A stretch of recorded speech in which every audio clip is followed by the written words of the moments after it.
Okay, everybody, so one of the cool features of a stripper deck is that when a card is reversed and it's sticking out, you can shuffle the deck like this, and as long as none of the cards get turned end for end, it's not going to upset anything.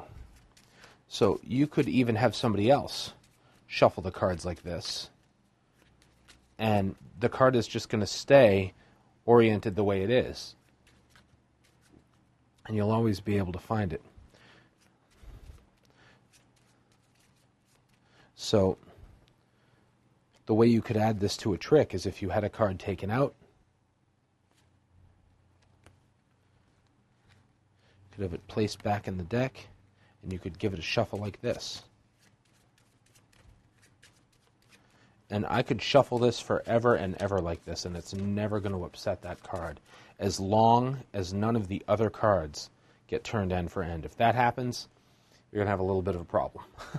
But, you could shuffle like this, and then you could, give the deck a Hindu shuffle to strip the card out to the top, and that would get you the card right there. So one more time, let me show you that with the overhand shuffle. And the overhand shuffle was taught in the shuffles and cuts section of the previous videos we did on card magic.